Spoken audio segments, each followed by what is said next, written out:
My name is Abbie. I am an orphan of America. My age is 33. I'm a child of the 60s. When were you born? 1960.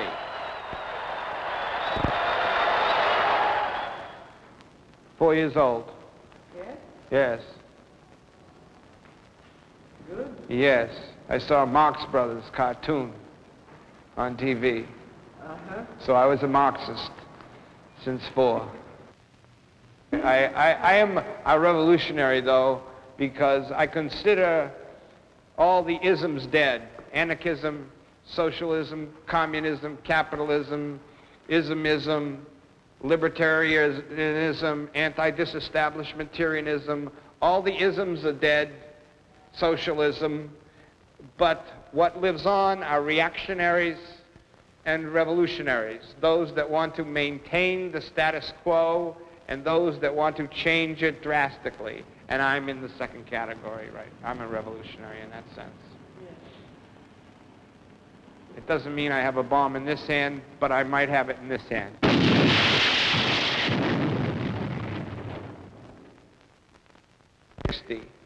And I went south to Macomb, Mississippi, and we had to fight the Ku Klux Klan, and we had to organize schools and dental clinics and teach the people a different kind of history and fight for them to get the vote.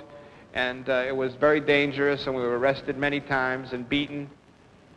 The civil rights movement, which I was a part roughly from 1961 to, say, 1966, when Black Power became the leading ideology, and whites were asked politely to go into other areas. That I think those years were the most purest of the 60s, because I think they were built on a strong moral premise that black people had the right to participate equally with whites, and the whole experience of being in the South, the experience of being up against such ardent racists as Bull Connor and George Wallace and the Southern politicians that we met, gave us a feeling, a different attitude about America and about what it was preaching as a society of democracy and equality. It also gave us a feeling that we could win, because many of the things we fought for, like the right to vote, and an end to the segregated side, legal segregation as it exists in South Africa, existed in the South of the United States, and it doesn't exist today. Discrimination in jobs and the great poverty among blacks exists. But we won a battle, so we were ready when the Vietnam War came. You see, when we started to learn about the Vietnam War, we were ready to view it in a different light than the newspapers and the politicians presented it to us. And we were seasoned veterans. At the end of 1966, beginning of 1967, you started to notice that thousands of young people were flocking to this area to live. They were runaways, running away from home. They let their hair grow long. They wore freaky clothes. And I started to get involved in finding them places to stay for the night and food to eat and things like that. So I was never really a hippie myself. I was twice the age of the average hippie probably, but my hair was long, my clothes were freaky, and I was an organizer of hippies. Nous sommes tous indésirables. Nous sommes tous indésirables. And what that means is that we all need to take a bath. That's right, I know French. We attacked Dean Rusk, who was Secretary of State at the time, maybe 2,000-3,000 of us, and we packaged blood. And we would make tape recorders with the sounds of war, and we would dress as soldiers and everything. And so we used guerrilla theater in many, many different ways. It was almost the whole lifestyle. Our whole lifestyle was guerrilla theater. It's probably the oldest form of political commentary that I could think of before even people could speak. So, but it grew, it was part and parcel of the hippies, because the hippies were always acting. They were always there as an alien culture, like Indians among the white men.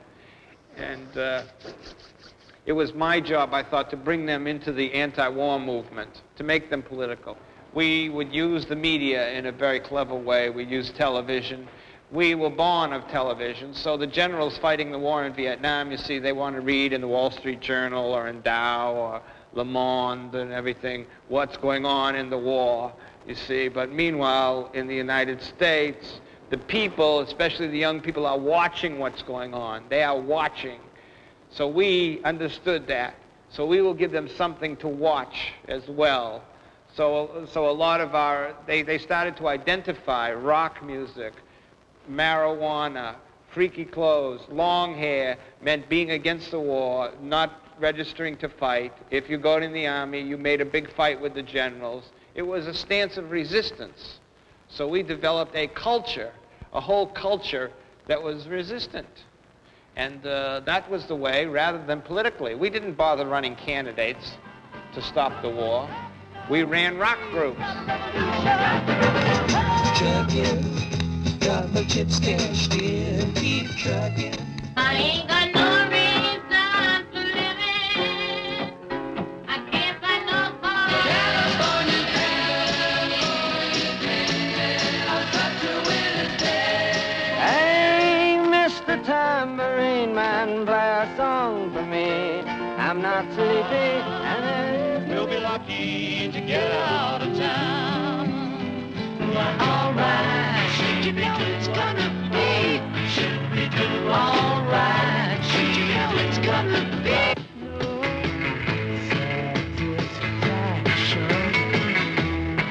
be? You see? And we ran marijuana. We ran people like ourselves, you know, to give speeches at which thousands of people would come. We had special radio stations that we would listen to all over the country that would say what was going on. There were underground radio stations, maybe 1,000 of these stations all over the country that would talk just about our news rather than what's happening on Wall Street, you know, what's happening in Italy, or you know, the news as seen by the power structure. They would talk about our news. We had underground news services. These be-ins and gatherings were not always met with the delight of the city fathers of New York or San Francisco or Los Angeles. Several times, the police would attack, would beat up people. Hostile groups would gather and throw paint, call names. There were many arrests. The hippies were challenging much of the macho mystique that was practiced by the police. The police felt that it was an affront just for a male to grow his hair long. It was an affront to wear freaky clothes. It was an affront to make love in the park, to show signs of affection. It was an affront to be against the war that he believed so much in or was taught to believe in. So there were these great clashes of sexuality between the hippies and between the well-armed and brutal police. It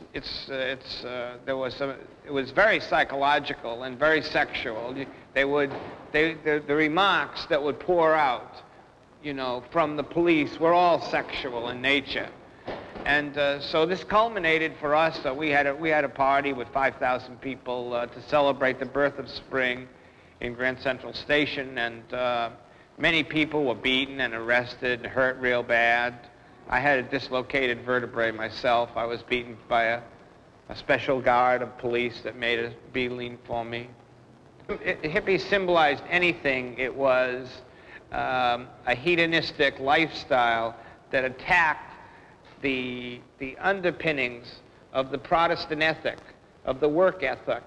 They said, we're not for work. We don't care about working.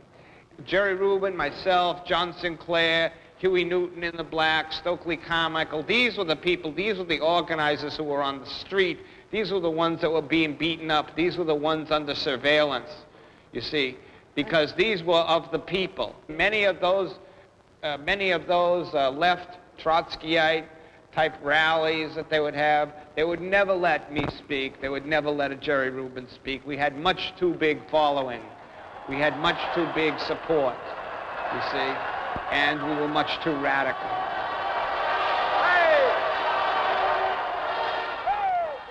Yes, so all this activity of these years of demonstrations, at least 2 years of large-scale demonstrations, bringing 100,000 people to the Pentagon to storm the Pentagon, the mighty citadel of American defense and the symbol of the Vietnam War, and bringing 750,000 to the UN to beg the UN to intercede at the war, and 40,000 each weekend we could get using our techniques, using our organizing methods, into Central Park here in New York and all across this country.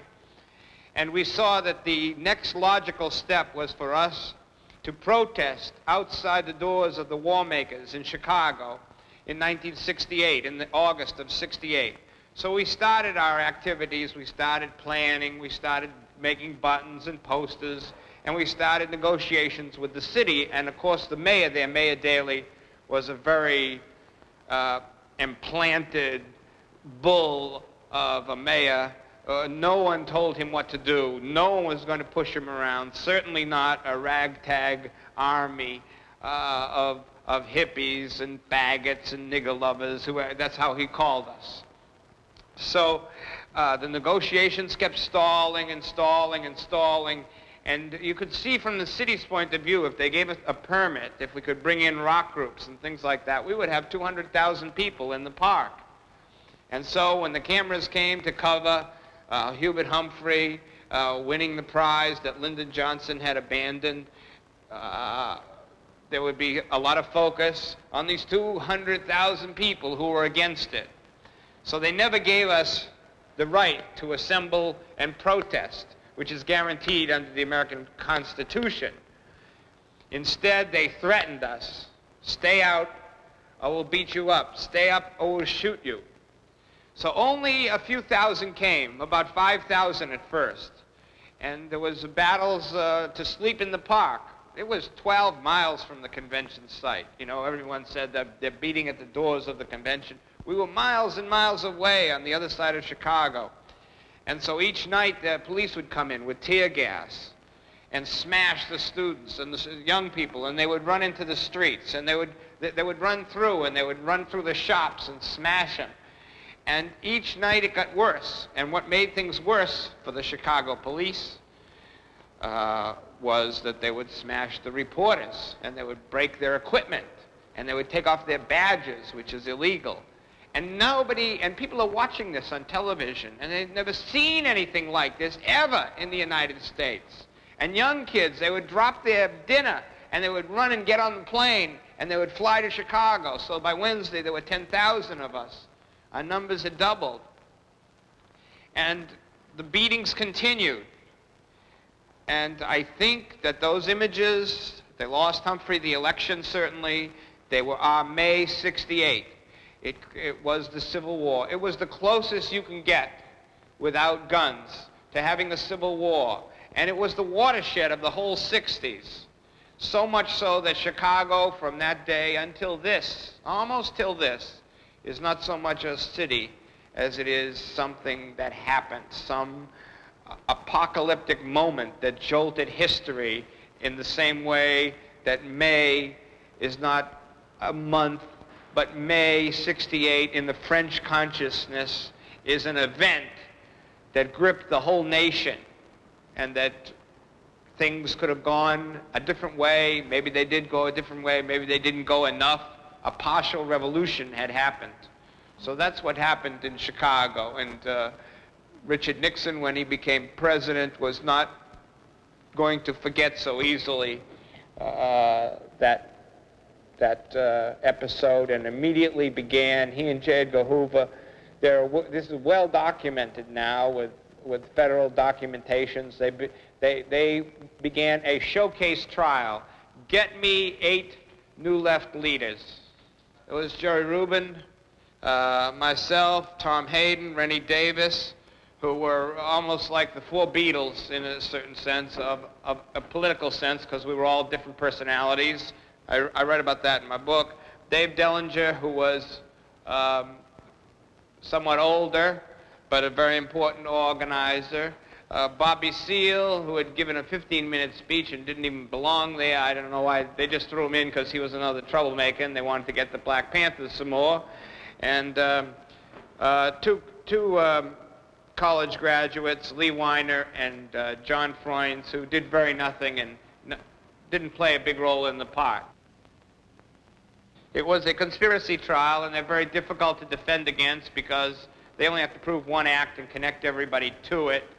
And we don't have, the courts will say they're not political trials in this country, but this was the political trial of the era, and the American Civil Liberties Union has said it's the most important political trial in the country's history. We were testing all kinds of things: freedom to assemble, freedom to speak, the right of the press to cover certain things, the right to use undercover agents to disrupt. And, it was a real clash. Now, we took it upon ourselves as a challenge. Many of us have already been on 10, 20, myself, maybe 30 times arrested by this time. Well stalked by the police, watched every minute, speeches interfered with, hecklers, hired hecklers would get up and interfere. So we were well aware of what it meant to come and take the government on in a court of law. We were not prone to sit back and not act. For hundreds of years, people just sit and they act and they say, yes, I'll go to jail. We were not about to kiss the ass of the ruling class that was about to condemn us. And so in all our actions, we would sit. We wouldn't rise for the judge. That threw him into all kinds of fits. We would dress just the way we dressed normally, which was much freakier than I'm dressed right now. Dungarees, and, of course we had long hair. And our desk was a mess, and we'd put our feet up. And in our arguments, the lawyers would argue. We would argue about the Vietnam War, that it was relevant. We would argue about the condition of black people in America. We would try to make our arguments as broad as they could to show why we came to Chicago. And the judge and the prosecutor would lose their tempers, and they would be screaming. And of course, as the whole world saw then, the most climactic moment was when Bobby Seale was chained and gagged in a seat. And it's a moment I'll never forget in my life, because it was an epitome to the human spirit that they could never stop him from. They used every kind of medieval torture device, to lock his jaw together, to muffle the sounds. And they just couldn't shut him up, and they had to cut him. That's how we got to be the Chicago 7, because we were the Chicago 8, till Bobby Seale got kicked out of the courthouse. But there was no image, you see, of a black man chained and gagged in an American court, going into Africa, going to Latin America, going to Asia, that could have been more powerful than all the things that we could have said, all the dictates about American democracy and everything, and it belied American democracy. So it was a trial that we presented through gestures, through symbols, through organizing all around the country. Pumpers, stickers, interviews, TV, whatever we could do to be offensive, to say the government is on trial, we're not on trial. These are the government's acts of treason, the napalming of children in Vietnam, the defoliants, the use of flesh-killing needle bombs in Hanoi, and we brought these all back with us, you see. So we put the government on trial.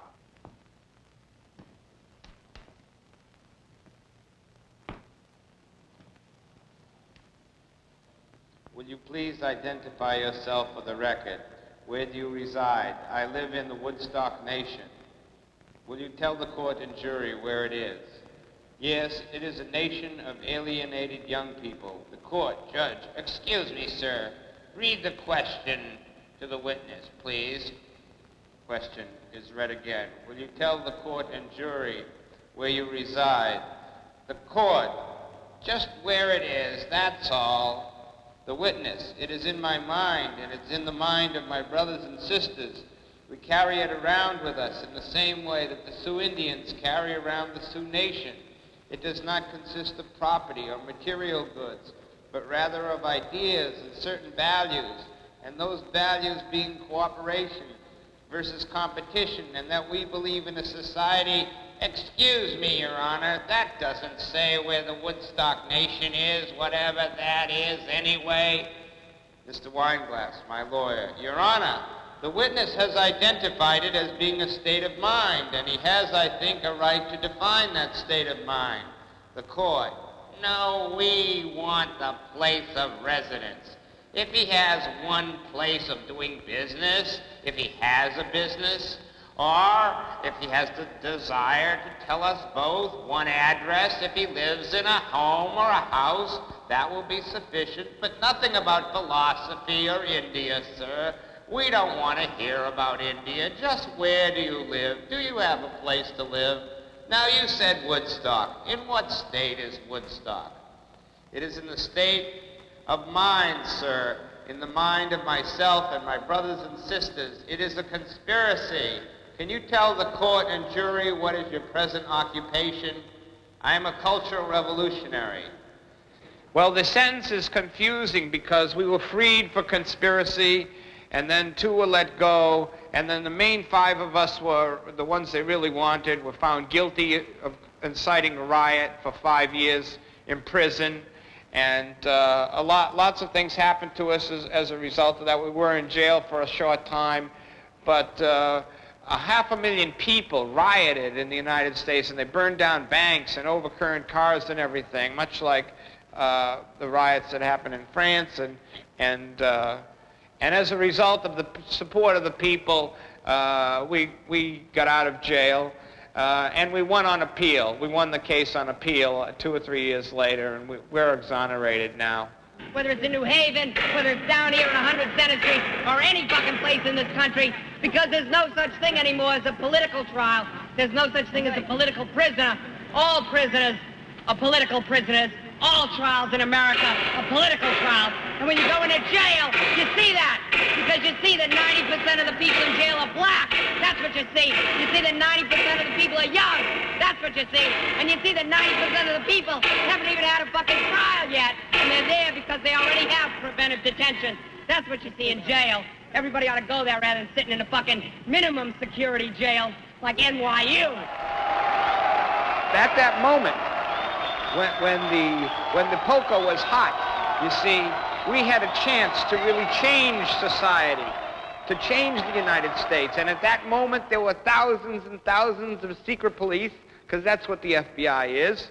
It's secret police, that they were used, you know, sometimes sloppily and comically, but sometimes very effectively. They were used to prevent a political point of view, essentially. All those years in the U.S. could be put in one day's demonstration in Paris. I've seen those demonstrations where they bring guns and they throw Molotov cocktails and turn over cars and everything. Nothing like that occurred in the U.S. Very rare. You see, so essentially it was a mass movement speaking to people, and essentially the FBI and the government did everything in its power to prevent this. You see, we didn't know exactly why the movement was falling apart in 1972 and 1973 exactly. People were having fights with each other, factions were fighting with factions. You couldn't have a meeting of 10 people without 2 standing up and yelling and screaming about something that made no sense. Of course, later, with the Freedom of Information Act passed in the Congress, we started to get all these files coming out of Washington detailing much of the FBI activity. But they tried to destroy your character. They tried to destroy your friendships with other people. They tried to disrupt the meetings and, of course, the spying. In one suit alone, 144 wiretaps on me, the FBI said. That means they wiretapped every member of my family, every place I went. I went underground 7 years ago. I was tired, as Victor Hugo describes in Les Miserables, of courts and tribunals and jails and judges. I'd been an active movement person for a dozen years, been beaten several times, been on jail, been harassed by the police, by the FBI. And so I was busted for cocaine, and I said, it's time to go, so I decided to go underground. I was the most recognizable fugitive in American history ever to go underground, so I had to remake my face, learn a new language. I studied karate to change my gait, things like that. That means we're all niggers.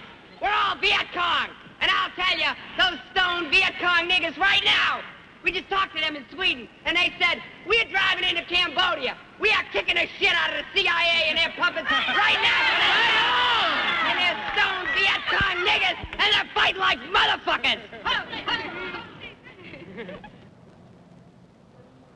We did, yes, I spent a lot of time in Guatemala when they had the earthquake, organizing hospital units there with my girlfriend, and then she took me home to her house by a river, the St. Lawrence River. It runs between Canada and the United States. At one end is where Brigitte Bardot tries to save the little baby seals, and at the other end they have the Love Canal with all the poisons, and we were in the middle, and a river was not much to me as a city boy. It was just a word in a banjo song. But this was a real river, and the friends taught me about boating, and they taught me carpentry, and eventually the Army Corps of Engineers that builds dams and highways, things like that in the United States, had a plan to rip up the river and to destroy all the islands around us. And I decided that I would lead the fight to stop them. It was very dangerous for me. I was sure I would be caught. I had been on television several times, on radio, and I had organized 2,000 people into an effective citizens group, which after 3 years was successful. Well, of course, there were many reasons why I wanted to come back. My life was so public on the river. I was on television like this, only with glasses to protect me, as Barry Freed. But in the course of this, there were maybe 200-300 people that started to know who I was, and right-wingers, border guards, because we're on the border with Canada. So this summer, we just decided there were too many people to know. We had to find another river or come back. Otherwise, the Rockefeller is dead, Nixon is dead, the Vietnam War is over. They don't equate heroin with cocaine so much anymore. Cocaine is a very fashionable drug. It's a drug that most judges use. It's the drug that most athletes use, that most movie stars that are used. I won't do life imprisonment, you know, but they'll send me to jail for 2, 3, 4 years. They'll send me to some mental hospital. They'll try to neutralize me. I'll be the only famous person in the United States ever to go to jail for cocaine. There have been 2, 3 dozen actors, actresses, rock singers. That doesn't matter. See, I'm a community organizer. I organize people to fight for their rights. I don't like this system of profit. I don't like Ronald Reagan. I don't like the way he smells. I don't like his movies. I don't like anything about the government. Me, they'll lock away. That's America. To show that our hearts are in the right place, let's sing a song for the governor of California. He's a drugstore truck driving man, and he's the head of the Ku Klux Klan. What are your plans for the future now? Well, if I didn't have this, I would I'd go back to the river where I love, to my friends on the river, and I would start a school for organizers who want to fight against nuclear plants, fight against chemical dumps. I want to teach what I know. I want to tell them how, give the answers to how it was done, because it can be done again and again.